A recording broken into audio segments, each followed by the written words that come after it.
Chapter 2571. The old man invited him in. The old man's wife poured a hot cup of tea for Edison and placed it in front of him. The old man asked her to go take a rest and asked, "What would you like to ask?" "Mr. Bart Duval was shot to death a while ago. I'm here to investigate that." The man heard that and was shocked.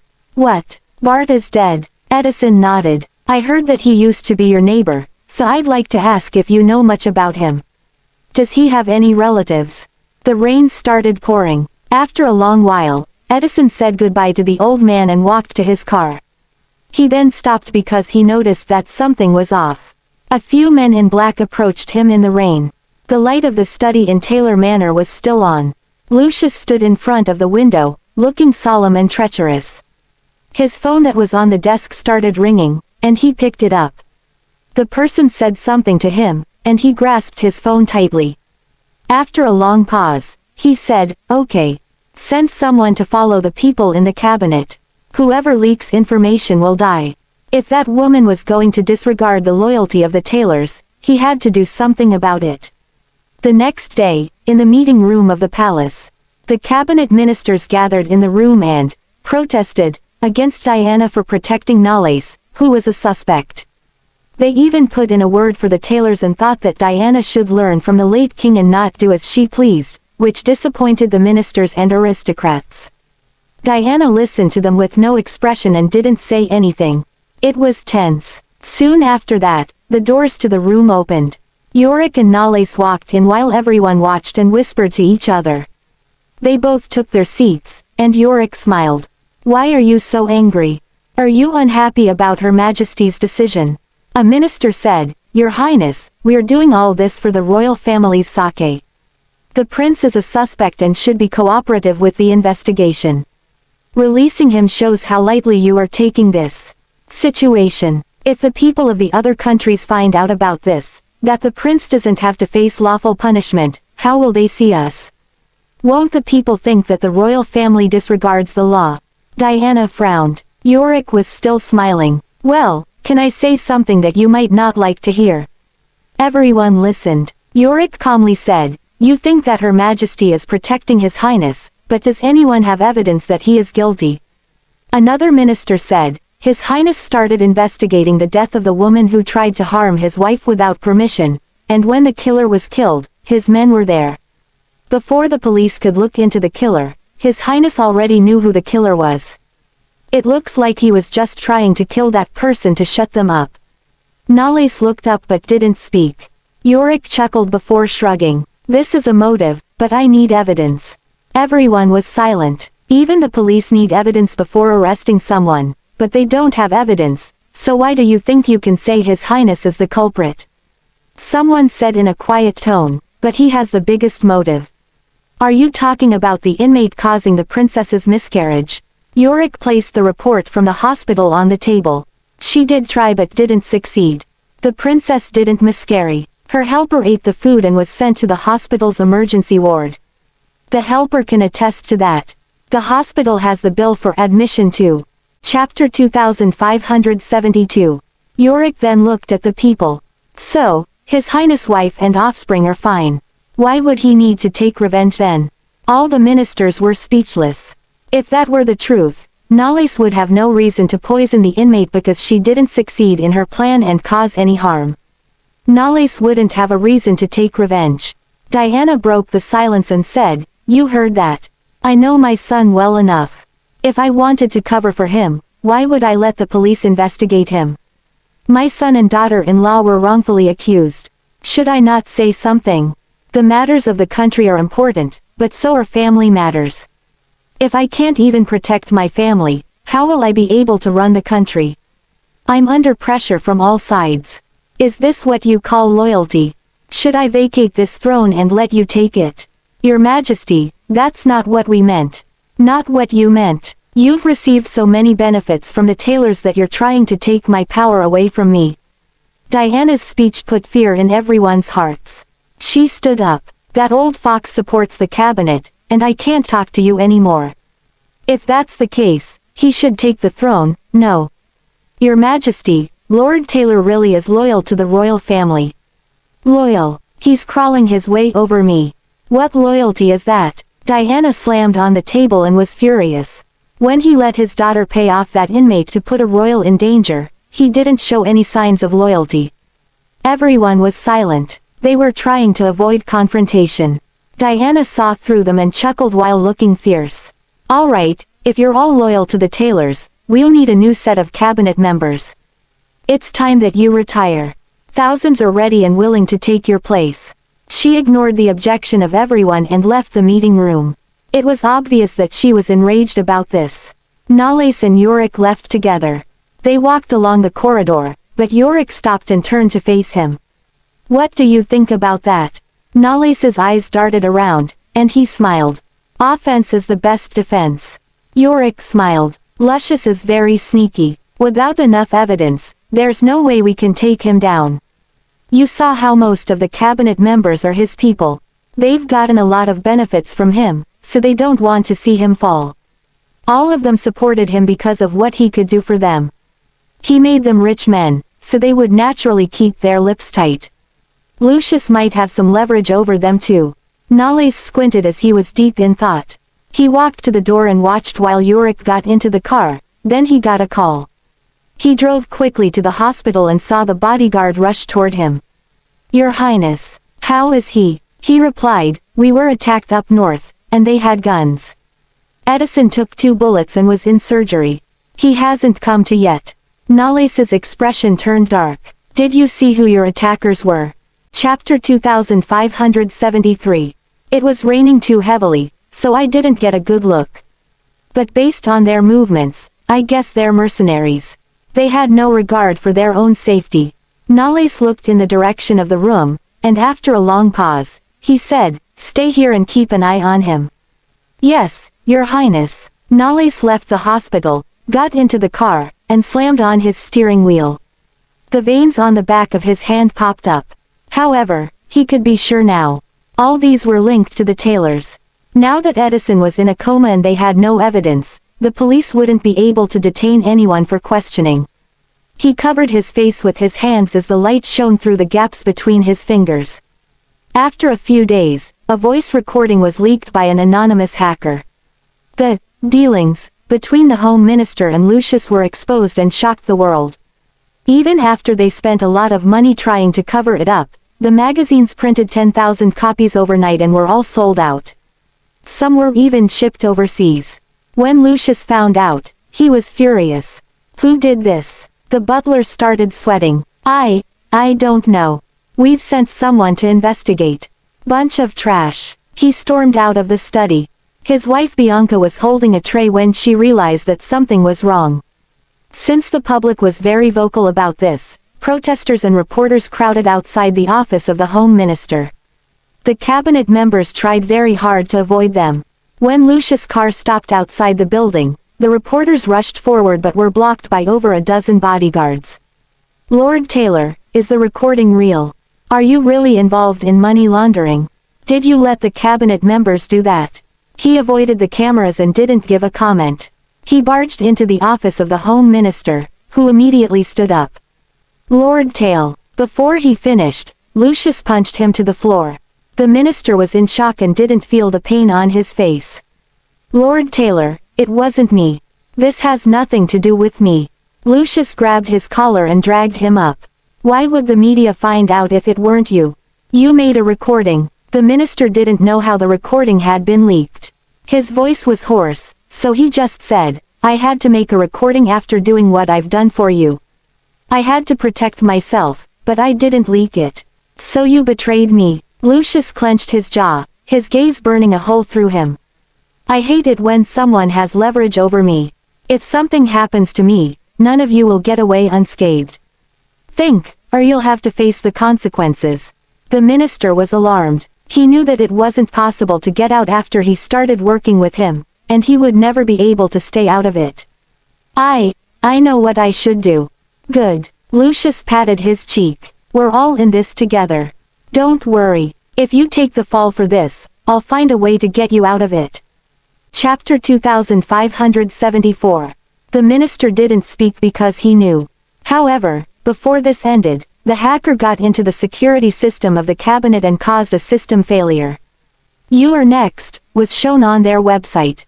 The mysterious hacker put everyone on high alert, and soon, news that the cabinet members were working with the police got out. They thought throwing one person under the bus would be good enough, but the hacker exposed another cabinet member 2 days later. It seemed to be targeted at the cabinet, but it was actually exposing the dealings between ministers and the tailors. On the cruise, in the room, Colton closed his laptop and looked toward Nales. "Are you sure this will hurt that old man?" Nales stared at his screen as his fingers jumped between keys on the keyboard. "If it doesn't, the ministers will take the fall for him. Everyone else will soon become pawns that he abandoned. We need to create more noise and give them pressure. If we make them panic, they'll start fighting back." Colton got up and walked to the window. "I guess that old man really is something."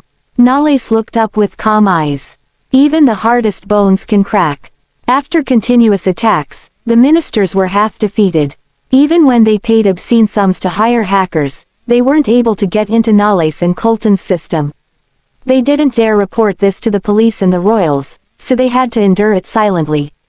Lucius was in the study for a few days.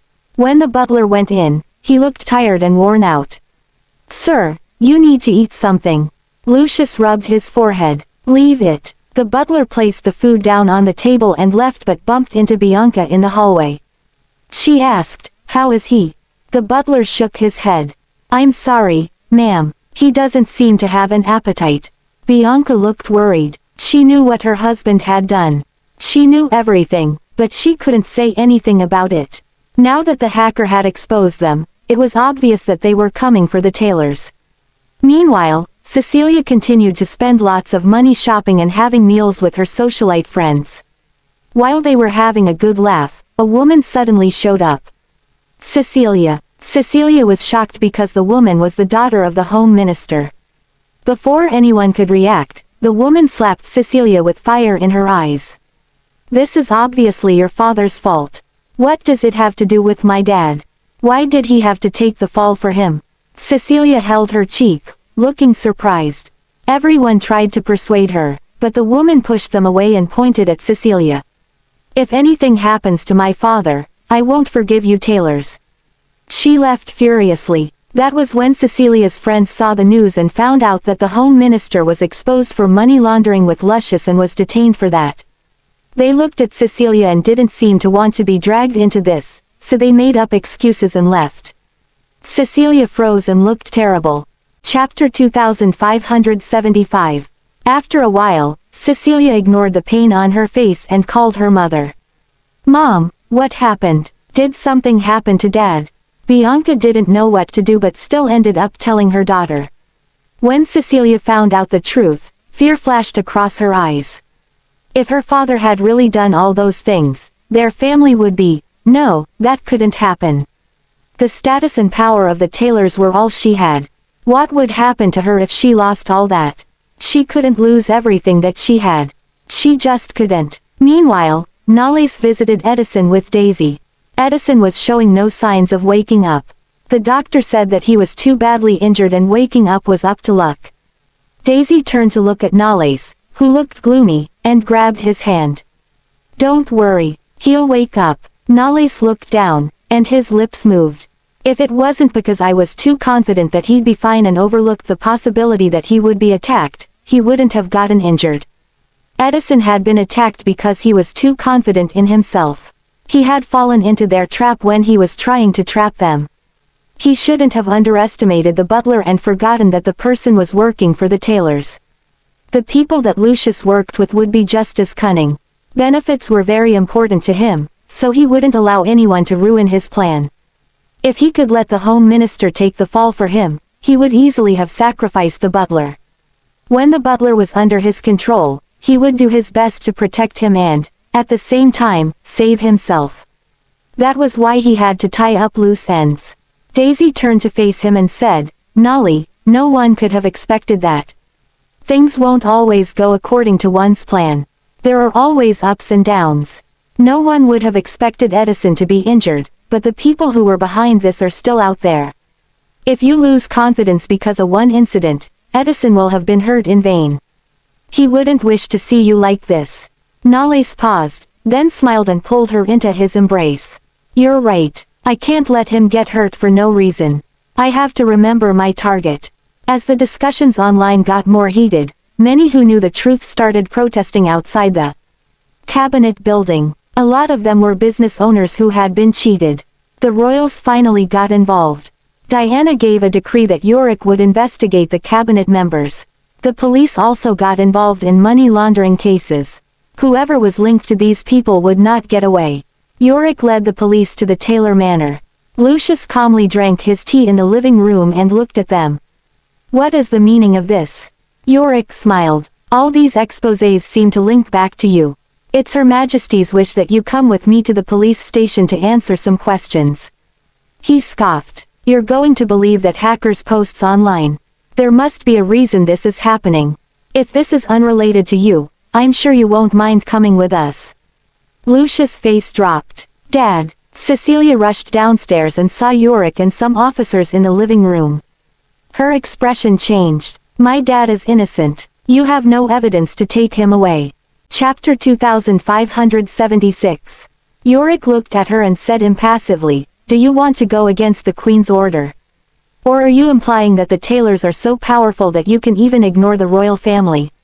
You, Cecilia. Lucius rose up to his feet slowly and looked menacingly at Yorick.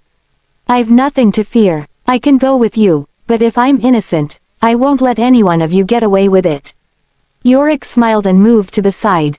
Please come with us. Lucius flung his hand and left the living room, followed by the police. Cecilia dropped to the couch when her father was taken away, looking just like a wilted rosé. Her father would never do something like that. He must have been set up. Suddenly, a person's face appeared in her head. It must be him. Nalles. At Blue Valley Manor. When Nalles and Daisy came down from the car, Cecilia's voice boomed out. Nalles. Both of them turned their heads around to see that Cecilia was charging toward them. However, their bodyguards stopped her, and she shouted, It's you, right? You're the one who set up my father, right? You want to get back at me, so you sent my father to jail. How could you do this to us? Nalles squinted and said calmly, Get back at you. You've overestimated yourself, Miss Taylor. Really? She scoffed coldly, You forced the medicine down my throat, and now I can never have any children anymore. You told us that she lost her baby, but the truth is that she has not. Nalles, this has been your plan all along. Believe it or not, I will tear open your true face and expose all the things you have done to me. Nalles said expressionlessly, Sure, go ahead. As for those deals your father made behind everyone's backs, no one will sympathize with you, even if you fall from grace. Cecilia gnashed her teeth. Finally, you've admitted that you're the one who did it.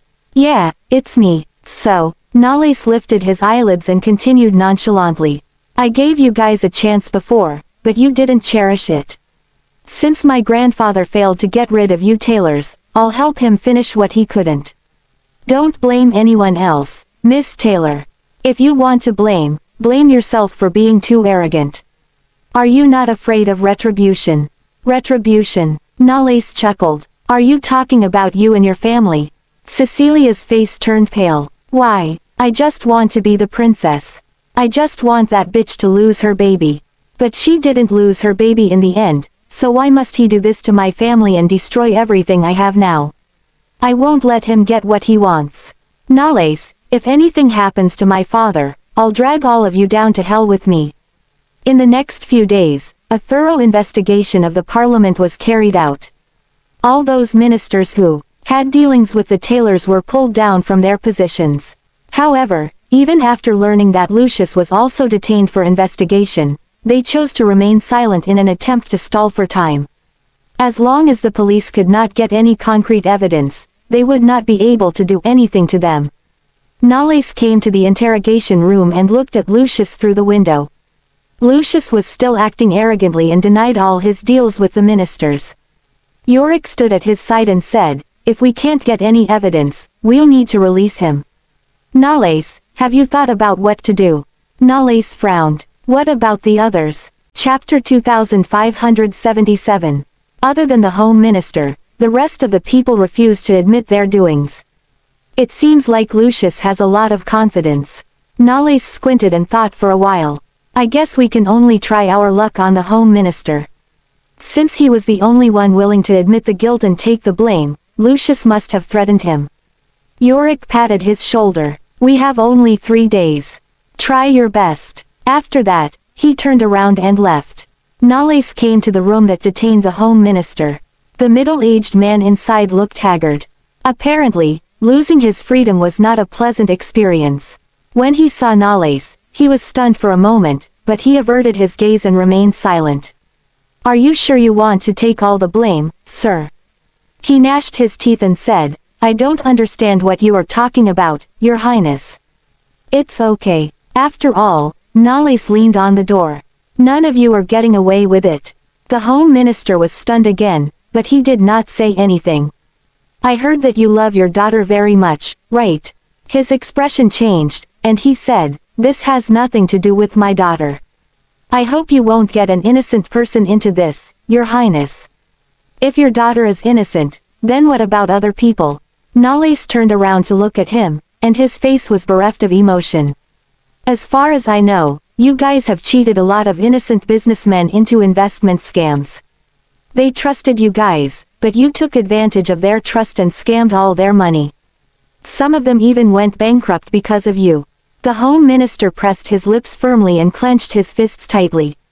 Nalles chuckled. Of course, they're the ones who willingly jumped into the trap. After all, everyone would have pushed their luck if there was an opportunity to earn a fortune before them.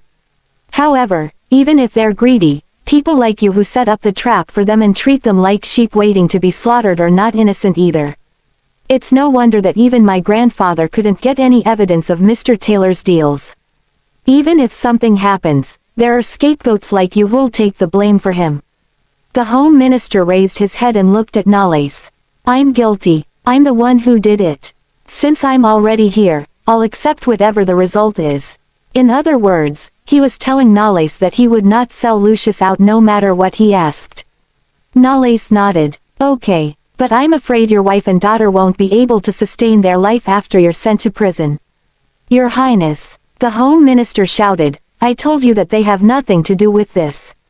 It doesn't matter. What matters the most is whether you really think your family won't be affected if you become the scapegoat.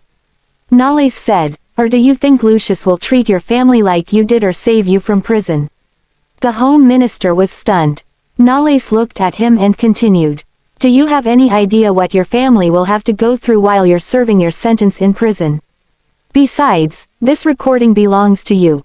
You've disrupted all his plans and led the police to him.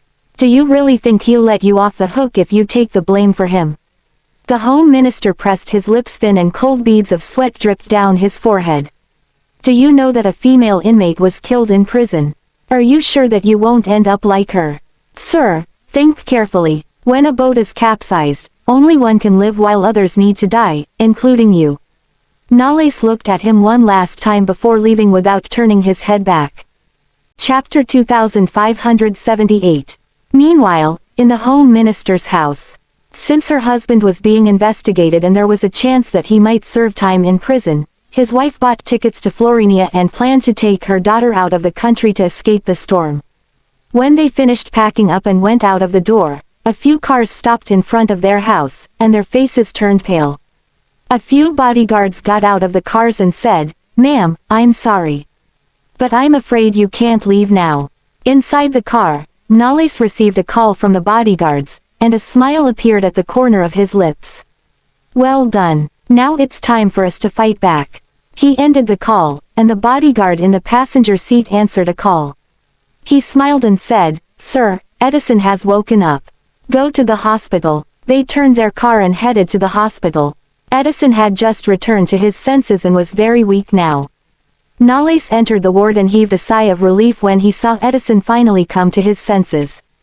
How do you feel now? Edison forced a smile on his face and said, I'm fine. I guess I'm pretty lucky that I'm still alive. Nalles placed his hand on his shoulder and said, I'll help you to get your revenge. I'm willing to do anything for you, even if it means death, Your Highness, said Edison. Suddenly, he remembered something and said, "Oh yeah, I already know who Bart's brother is. He's the tailor's butler." As soon as he finished speaking, Edison raised his arm. "His photo is in my pocket." Edison took his jacket and pulled an old photo out of his pocket.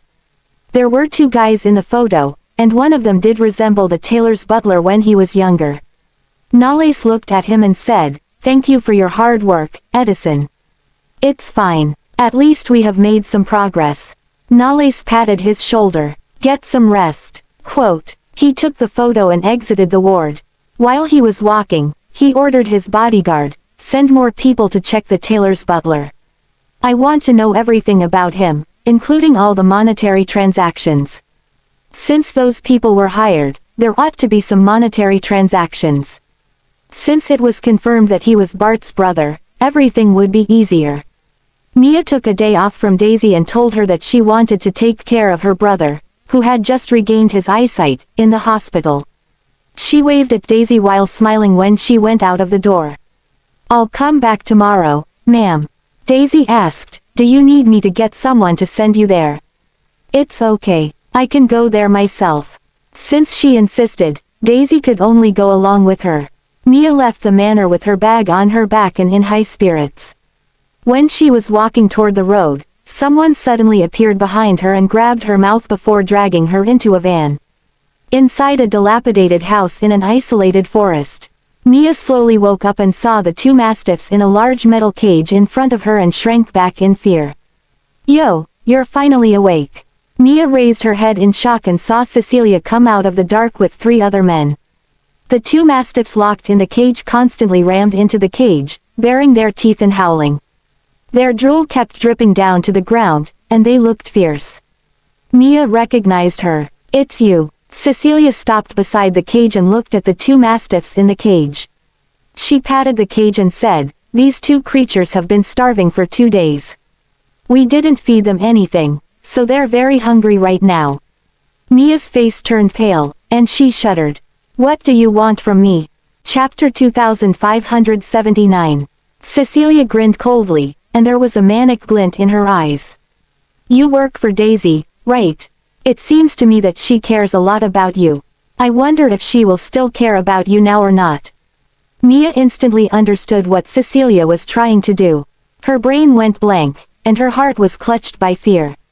Meanwhile, Daisy was resting on the bed when her phone rang. She took her phone and answered it when she saw it was Mia.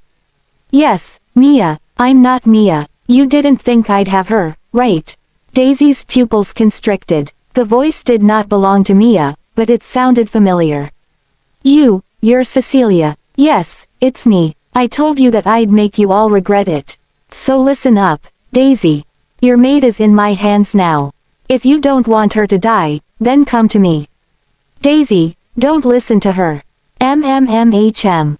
Daisy clutched tightly to the phone when she heard Mia's voice. She bit her lips and said, "Cecilia, this is between you and me. You don't have to drag an innocent person into it. Release her now, or..." Before Daisy could finish her sentence, Cecilia hung up the call. Daisy hastily got out of bed, grabbed a jacket, and went out of the room to call the butler. Her butler came upstairs and asked, "Ma'am." She grabbed the butler's hand and said, "Cecilia has Mia now. She refuses to release her. Mia is in danger now."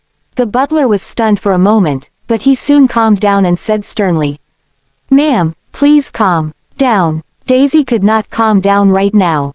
"We've got to save her. We need to save her." The butler grabbed her and said in a serious voice, "Don't worry, ma'am. We'll definitely save Mia." He told the other maids to bring Daisy back to her room. After that, he made a call to Nalles and told him what had happened. Nalles hurriedly came back to the villa and entered the room. Daisy was sitting on the couch dejectedly. Her eyes were red, and it seemed like she had just cried. "What should I do, Nolly? This is all my fault." Nalles went up to her, squatted in front of her, and grabbed her into his arms. "Don't worry, I promise I'll save Mia, all right." Daisy grabbed his arms and said, "Bring me with you. I'm her target. If she doesn't see me, she might harm Mia." Noliachi's face was dark and filled with anger. He was not angry with Daisy but with Cecilia. Cecilia knew that Daisy was pregnant. She used Mia to threaten Daisy as she knew that Daisy wouldn't abandon Mia. Therefore, she would not do anything to Mia right now as she was waiting for Daisy to appear. But even he could not guarantee what Cecilia would do right now. Nolly, if Mia dies, I won't forgive myself for the rest of my life. I won't be able to face her brother and the nun. Daisy was trembling. She was scared too, but she had to do it. I know it's dangerous, but I can't just stand by and watch Mia get hurt because of me. Nollis took a deep breath and grabbed Daisy's shoulder. Daisy, listen to me. If something happens and I need to make a decision between you, your babies, and Mia. He felt a sense of helplessness wash over him as his eyes turned red. I can't guarantee that all of you will be safe, you understand. No one could ensure anyone's safety in front of an unknown danger. Besides, Daisy was pregnant, and the risk increased exponentially. He did not dare to make any bet. Daisy was stunned. After a long while, she looked at him with determination and said, I'll protect myself and our kids. Chapter 2580. Daisy, Nolly, promise me to be safe. Dulcie caressed his cheek. Promise me. After a long while of silence, Nolly grabbed her hand and said in a hoarse voice, okay. I promise you. Daisy hugged him and said, I promise you too. Cecilia was sitting on a chair, playing with her phone. Soon, she received a call from Daisy. She put it on the loudspeaker and said, So, have you made up your mind? Daisy said, Yes, I've already made up my mind. Didn't you want me there? I accept your challenge. Mia's mouth had been duct taped. She could not shake her head while whimpering. Cecilia laughed. Are you coming alone, or are you bringing people with you? But it's okay if you bring someone with you. I'll just. She put the phone near the cage, and Daisy could hear clearly the barking and roaring of the dogs. I'll lock her up with the mastiffs. They've not been eating anything for a few days, and they'll eat anything in their sight, including humans. You may need to help her collect her corpse at that time. Daisy took a deep breath and said, Cecilia, I won't bring anyone with me. But if you dare to harm Mia, I'll make you regret it for the rest of your life. Cecilia let out a boisterous laugh and said, I can't believe that you still have the nerves to threaten me. Do you want me to lock her up in there now? Go ahead. Once she's dead, not only will I not come there, you'll be over too. Since you dare to use her phone to call me, you should know that if she's dead, I'll call the police too, and our conversation will be my best evidence. I'm sure you don't want to bring any trouble to your father at this time, right? Cecilia's face sank. She just wanted Daisy to pay the price and Nolles to regret everything he did so that she could threaten Nolles to release her father. If she killed Mia right now, it was true that she would not be able to gain anything. Miss Taylor, have you made up your mind? If yes, then we should talk face to face. Cecilia gnashed her teeth and said, Who knows if you're setting up a trap for me or not? Could it be that you've already called the police? Daisy chuckled. Why should I call you if I already called the police? I can just ask the police to check her location. I don't have to show up at all. Okay, I'll believe you this time. I'll throw her into the cage if you dare to do anything stupid. Cecilia handed the phone to the man and ordered. Get someone to man the surroundings. If she doesn't show up alone, throw her into the cage.